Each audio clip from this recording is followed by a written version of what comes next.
Hello, Malcolm here, and welcome to Quiet Time Coaching, episode 21. And today our title is Why Tasting Durian Made Me Grateful for Jesus. Now, if you don't know what durian is, I will explain, so stick with me for a moment. You see, a few years ago, I was visiting my daughter, who was at that time working in Indonesia.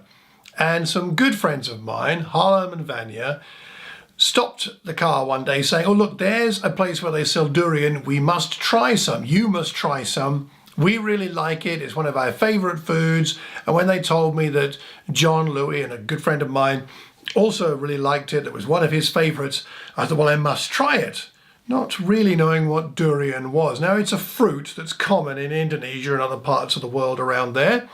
And it has a very spiky surface, and the photograph is on my blog. You can see it there. And if you want some amusing things to watch on YouTube, then have a look at people tasting durian. But more on that in just a moment. So we stopped, went into the shop, bought some durian. Harlem gave me some.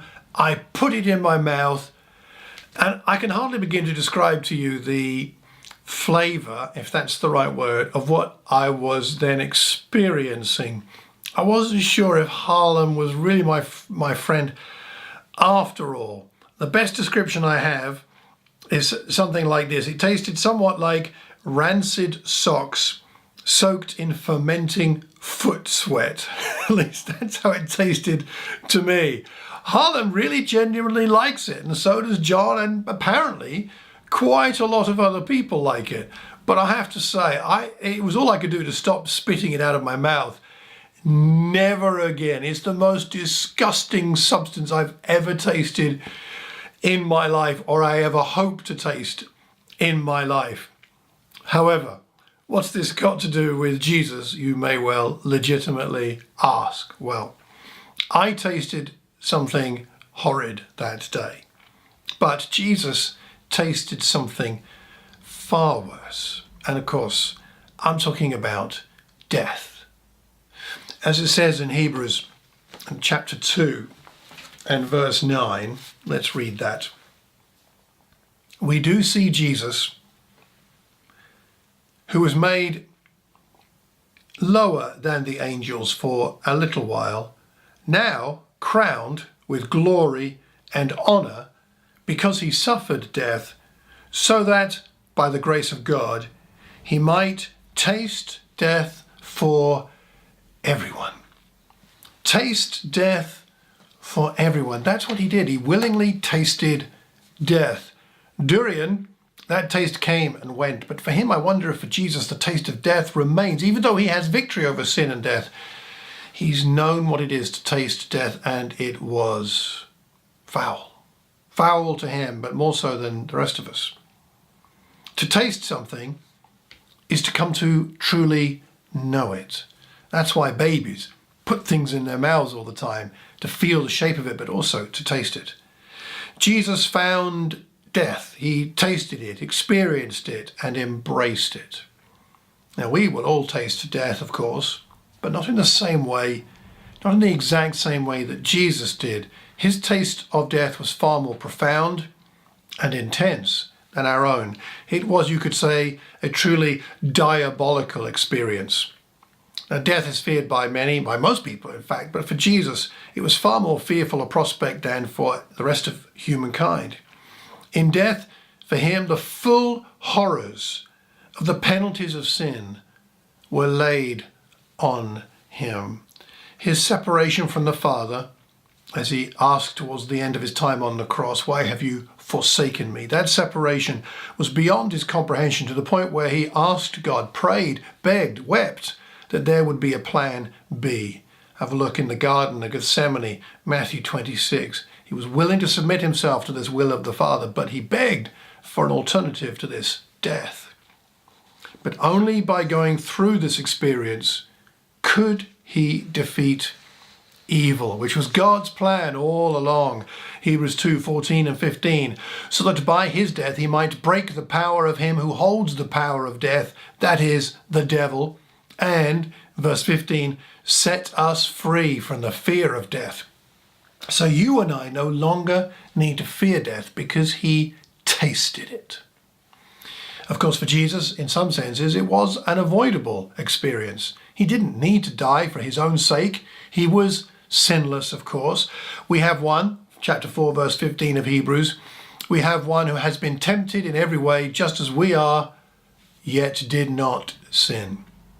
His death was avoidable for his own sake, but he chose it for our sake, for your sake and for mine. And this is one of the reasons why we pray, and we pray with gratitude. It's one of the things that fuels our faith and our thankfulness of Jesus, that he tasted this death for us so that we could have a new life, so that we could, in fact, in the phrase of Hebrews chapter 2, share in his glory. Have a look there in chapter 2 verse 10, also Romans 6 verse 8 and following, and 2 Timothy chapter 2 verses 11 and 12.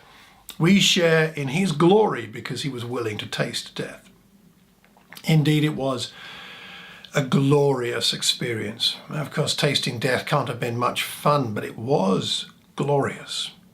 The glory and the suffering of Jesus are linked both in Hebrews chapter 2, chapter 5, chapter 10, chapter 11, twice, and chapter 13. The writer to the Hebrews links glory and suffering together. And have a look at chapter 2 in more detail for more of that. And also is linked in, for example, in Philippians chapter 2. Let me read you here, verses 8 and 9. And being found in appearance as a man, he humbled himself by becoming obedient to death, even death on a cross. Therefore, God exalted him to the highest place and gave him the name that is above every name. So the suffering and the glory go together. And frankly, in our lives, in some ways, the suffering and the glory also go together. As we experience suffering in life, we connect with Christ. And then we also experience his glory because we suffer in his name, on his behalf, for the sake of other people, so that they would come to know God. Dying gave Jesus a taste of death, the taste of death. It was diabolical, it was avoidable, but it was glorious. Now, I personally will never taste durian again as long as I live. Not if you smothered it in wonderful other substances that I would definitely enjoy. I'm not going near that vegetable, that fruit, ever again. I'm still grateful for the experience, but I'm not going to repeat it. But Jesus, he will not taste death again. He died, he rose, and he lives forever. He remembers the taste of death. It keeps his sympathy and empathy with us strong. But he lives forever in glory, and we are to share in that glory, beginning now and fully in the next life. What an amazing, wonderful thing it is. And it's all because he was willing to taste death for you and me. Well, that gives us good reasons to pray with gratitude. So my question to you today is this: what does the fact that Jesus tasted death mean to you? If you were to write it out, Jesus tasted death for me, and that means what? What does it mean to you? What difference does it make to your relationship with God that Jesus tasted death? Not just that he died, but I love the phrase there, tasted death. What difference does that make? When you pray, when you read the Bible, when you think about God, what difference does it make to you in your relationship with him? And what difference could it make if you pray about it, prayerfully meditate on it, and think about what it meant for Jesus to taste death for you? Well, please leave a comment. Leave a comment anywhere you hear or see this recording. I would love to know what you think, and so would the other people who read these blogs, watch these videos, listen to these podcasts, because we learn best when we learn in community. Let's learn from one another. So until the next time, I hope that your next quiet time will be one of the most fulfilling and satisfying spiritual experiences you've ever had. So until then, take care and God bless.